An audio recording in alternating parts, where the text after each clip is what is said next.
Hello, I am Josna Kashyap. Please like and subscribe my channel for more videos.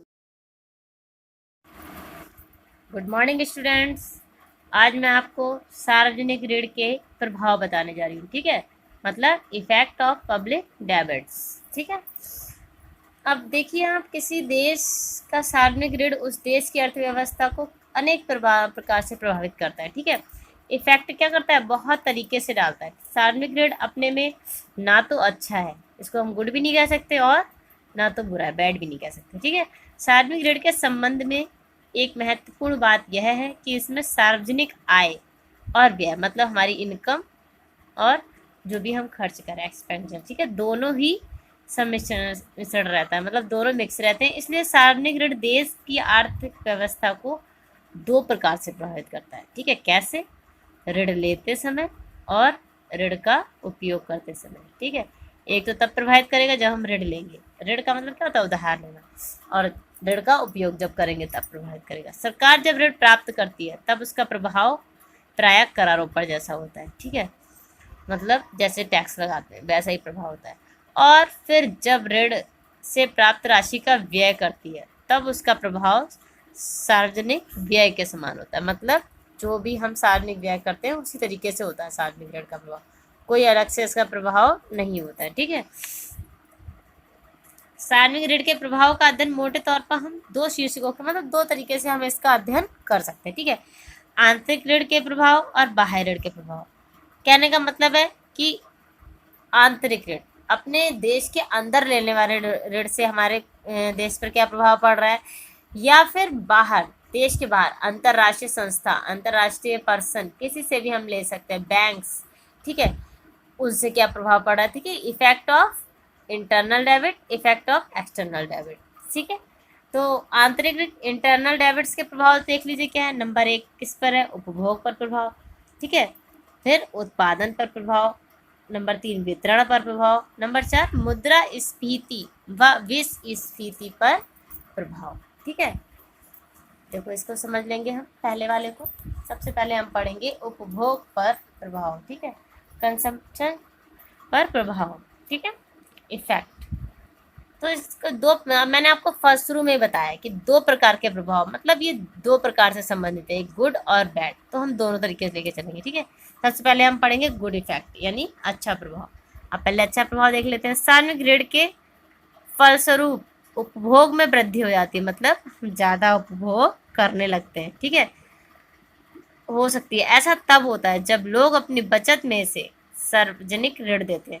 जैसे आपके पास savings है, जो भी सेविंग्स थी वो आपने उठा के क्या कर दी, किसी को उधार में दे दी, तो इससे ऋण से के द्वारा देश में उत्पादन बढ़ता है, और उस उधार देने की वजह से देश में क्या हो गया, जिसको जरूरत थी उसको ऋण मिल गया और वो ज़्यादा से ज़्यादा उत्पादन करने लगा। जैसे किसी फैक्ट्री में भी हो सकता है, खेती में भी हो सकता है, ठीक है, किसी भी चीज़ में हो सकता है, उत्पादन बढ़ रहा है देश का, तो उपभोग वस्तुओं की पूर्ति बढ़ जाती है। ठीक है, पूर्ति बढ़ जाती है, इसके फलस्वरूप उपभोग में क्या हो जाती है, वृद्धि हो जाती है।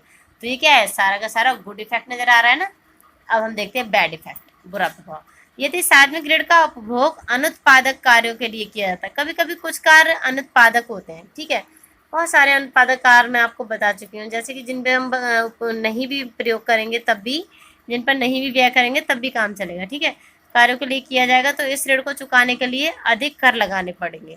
जब ये ऋण अनुत्पादक कार्यों में हुआ, उससे हमें बैक धनराशि नहीं प्राप्त हुई। ठीक है, मतलब रिटर्न में हमें कोई धनराशि प्राप्त नहीं हुई, उन्हीं को बोलते हैं अनुत्पादक कार्य। तो हमें जो हमने धन लगाया, उस धन को चुकाने के लिए हम क्या करेंगे, किस पर टैक्स लगाएंगे, जनता भी तो लगाएंगे टैक्स। धन लगा फलस्वरूप धन लगाने के लिए वर्तमान उपभोग में कटौती करती है। ठीक है, तो अब ऋण में धन लगाने के लिए क्या, जो वर्तमान हमारा उपभोग हो रहा था उसमें कटौती करके तो देगा। जब टैक्स जनता कैसे देगी, अपना जो भी उत्पादन उपभोग जो वो कर रही है उसको कम करेगी, तब वो सरकार को क्या देगी, टैक्स देगी। तो इससे क्या हो जाएगा, उपभोग पर बुरा प्रभाव पड़ गया। और इससे पहले हमने क्या पढ़ा था, उपभोग पर अच्छा प्रभाव हो रहा था, उसकी वृद्धि हो रही थी। अब आप देख रहे हैं कि टैक्स की वजह से उसमें कमी हो जाएगी। ठीक है, ये हो गया हमारा सार्वजनिक ऋण का उपभोग पर प्रभाव, अच्छा भी और बुरा भी। अब हम पढ़ते हैं उत्पादन पर प्रभाव। ठीक है, उत्पादन पर प्रभाव क्या होता है, देखो, सार्वजनिक ऋण से वर्तमान व भविष्य का उत्पादन वर्तमान व भविष्य का उत्पादन किस प्रकार प्रभावित होता है, इस बात की जानकारी लेके हमें देखना पड़ेगा कि सार्वजनिक ऋण निम्न बातों पर अनुकूल प्रभाव पड़ता है या प्रतिकूल। अब इसमें भी एक अनुकूल होगा और एक प्रतिकूल होगा। मतलब अब देखो, अब पढ़ते हैं हम। नंबर 1, कार्य करने बचत करने की योजना पर प्रभाव। ठीक है, अब कार्य करने और बचत करने की योजना जो मनुष्य की होती है उस पर क्या प्रभाव पड़ता है, किसका, सार्वजनिक ऋण का। ठीक है, अब देखिए इस पर 2 प्रकार से प्रभाव पड़ता है।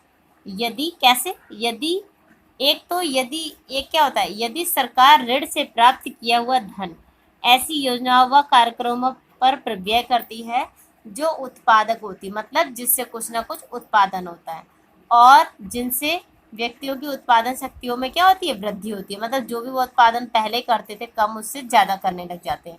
ठीक है, तो स्पष्ट है कि इस प्रकार के ऋणों से व्यक्तियों के कार्य करने, बचत तथा विनियोग करने की शक्ति पर क्या पड़ता है, अनुकूल प्रभाव पड़ता है। समझ रहे हो, जब वो कार्य करेंगे, अधिक उत्पादन करेंगे, उनकी उत्पादन शक्ति बढ़ेगी तो क्या होगा, एंड में उनकी बचत और विनियोग करने की शक्ति पर अनुकूल प्रभाव पड़ेगा।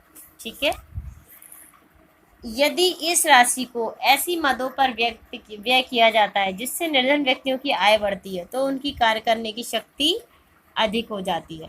ठीक है, अगर निर्धन व्यक्तियों पे कर देंगे तो क्या हो जाएगा, कार्य करने की शक्ति निर्धनों की क्या हो जाएगी, अधिक हो जाएगी। ये हो गया पहला प्रभाव। उत्पादन पर दूसरा प्रभाव देख लेते हैं हम। उस करारोपण पर पड़ता है जो कि ऋण के मूलधन मतलब जितना धन दिया होता है, ब्याज का शोधन करने के लिए लगाए जाते हैं। ठीक है, ऋण से प्राप्त धन को उत्पादन कार्यों में लगाने से मूलधन व ब्याज का शोधन करने के लिए करारोपण की आवश्यकता नहीं पड़ेगी। ठीक है, क्योंकि उत्पादक कार्यों से जो भी लाभ प्राप्त होगा, ठीक है, जो भी धन लगाया था जिससे उत्पादन ज़्यादा हो रहा था, जो भी लाभ प्राप्त होगा उसी से इन दोनों का भुगतान कर दिया जाएगा। समझ रहे हो आप, इतना लाभ प्राप्त हो जाएगा कि ऋण का भुगतान भी उसी से कर दिया जाएगा।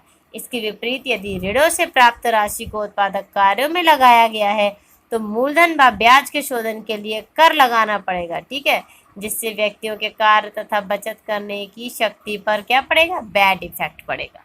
समझ रहे हो आप, इसमें मतलब ये कहा गया है कि उत्पादन शक्ति अगर बढ़ रही है या उत्पादक कार्यों में लगाया जाएगा, ठीक है, तो मूलधन और ब्याज के शोधन के लिए, मतलब जब हमें रिटर्न करेंगे तो हम तो, मूलधन का मतलब क्या होता है, जितना हमने लिया होता है। जैसे हमने 50 लाख रुपए लिए तो वो मूलधन कहलाएगा, उस पर 10 लाख रुपए हमारा ब्याज जा रहा है 10 सालों में, ठीक है, या 20 सालों में, तो वो क्या कहलाएगा, मूलधन पर ब्याज। तो देना तो हमें दोनों पड़ेगा, मतलब 50 लाख भी देना पड़ेगा और 10 लाख भी देना पड़ेगा। समझ रहे हो, वो होता है मूलधन और ब्याज। इसके अतिरिक्त यदि ऋणों का मूलधन व ब्याज का भुगतान करने के लिए सरकार उन व्ययों में कमी कर देती है जिससे उत्पादकों को प्रोत्साहन मिलता है तो भी उत्पादन पर बुरा प्रभाव पड़ेगा। मतलब कुछ ऐसी चीज़ें भी होती हैं जिससे केवल सरकार के खर्च करने पर उत्पादकारों को प्रोत्साहन मिलता है, जैसे बीमा पॉलिसी, पीएफ, ये सब मतलब कह सकते हो लुभाने वाली चीज़ें। ठीक है, फ्यूचर प्लान, कोई भी ऐसी चीज़ें हो सकती हैं जिससे क्या हो जाएगा, उत्पादक कार्य, मतलब जो भी उत्पादन होता है उत्पादकों को क्या होता है, प्रोत्साहन मिलता है। ठीक है, अगर ये सब कार्यों पर व्यय नहीं करेगी सरकार तो क्या होगा, कोई बुरा प्रभाव पड़ेगा, उन्हें प्रोत्साहन नहीं मिलेगा। ठीक है, अब हम देखते हैं अगला टॉपिक, कार्य करने तथा बचत करने की इच्छा, मतलब हमारी इच्छा क्या कहती है। ठीक है, इस पर क्या प्रभाव पड़ता है, एक आंतरिक इच्छा भी तो होती है व्यक्ति की, तो इच्छा क्या कहती है, देखो, सार्वजनिक ऋण व्यक्तियों के लिए विनियोग के सबसे उत्तम और सुरक्षित अवसर प्रदान करते हैं। ठीक है, विनियोग मतलब इन्वेस्टमेंट, जिससे व्यक्तियों की बचत, सेविंग्स करने की क्या होती है, इच्छा जागृत होती है। मतलब सार्वजनिक ऋण व्यक्तियों के विनियोग के सबसे उत्तम और सुरक्षित अवसर प्रदान करते हैं। ठीक है, मतलब सबसे सुरक्षित अवसर उन्हें यही प्राप्त हो रहा है। ठीक है, व्यक्तियों में क्या जागृत हो रहा है, बचत करने की इच्छा बढ़ती है। ठीक है, परंतु सामान्यतः ये कहा जा सकता है कि सार्वजनिक ऋण से कार्य करने, बचत करने की इच्छा पर प्रतिकूल प्रभाव पड़ता है। ज़्यादातर ये कहा जाता है। कैसे पड़ता है, देखो, नंबर 1, जब ऋण का मूलधन ब्याज का शोधन करने के लिए सरकार कर लगाती है तो लोगों का मन क्या हो जाता है, फीका पड़ जाता है और लोग अपनी क्या करते हैं, बचत करने की इच्छा उनकी जो भी होती है वो किस में निकल जाती है, टैक्स में, कर में। ठीक है, इस करारों पर से व्यक्तियों की कार्य करने तथा बचत करने की इच्छा कम हो जाती है और कहीं कहीं तो समाप्त भी हो जाती है। और नंबर 2 देखो, सरकारी प्रतिभूतियों के रूप में सरकारी प्रतिभूतियों में रुपया लगाने से व्यक्तियों को निरंतर आय प्राप्त होने लगती है, जिससे उनकी काम करने की इच्छा कम हो जाती है। ठीक है, कैसे समझ रहे हो? व्यक्ति का आय बढ़ रही है, कहाँ पर? सरकारी प्रतिभूतियों में रुपया लगाने से बढ़ रहा है। म्यूचुअल फंड वगैरह जो आप सुनते हो, तो वो क्या करेगा, जो अपना पहले क्या करता था, वो ज्यादा से ज्यादा काम करके जो बचत करता था, उसको वो बचत सरकारी प्रतिभूतियों से प्राप्त हो रही है, तो वो आलस से भरपूर हो जाएगा। ठीक है, काम करना क्या हो जाएगा, कम कर देगा। ठीक है, अगला देखते हैं हम नंबर 3, साधनों के स्थानांतरण पर प्रभाव। जब सरकार ऋण लेती है तो वह ऋण से प्राप्त धन को प्रायः ऐसे उपयोगों में लगाती है जिससे व्यक्ति धन नहीं लगाते। ठीक है, जिसमें व्यक्ति धन नहीं लगाते, जहां व्यक्ति इन्वेस्टमेंट नहीं कर रहा है, धन नहीं लगा रहा है, वहां पे सरकार लगाती है। ठीक है, अथवा वह धन को ऐसे उपयोग में लगाती है जिससे व्यक्तियों के उत्पादन शक्ति में वृद्धि होती है। मतलब व्यक्ति पर्सनली उस जगह पे धन नहीं लगा सकता, ऐसी जगहों पे लगाती है गवर्नमेंट, जैसे कि रोड वगैरह, ठीक है, पुल वगैरह। ये कोई व्यक्ति बनवा सकता है? नहीं बनवा सकता, सरकारी चीजें हैं। ठीक है, लेकिन हम इनको बनाने के बाद क्या हो जाएगी, उत्पादन शक्ति में वृद्धि हो जाएगी। ठीक है, स्पष्ट है कि साधनों का इस प्रकार स्थानांतरण उपयोगी होता है, परंतु जब साधनों का उपयोग अनुत्पादक कार्यों अथवा युद्ध संचालन के लिए होता है तो इस प्रकार के हस्तांतरण से उत्पादन हतोत्साहित हो जाता है।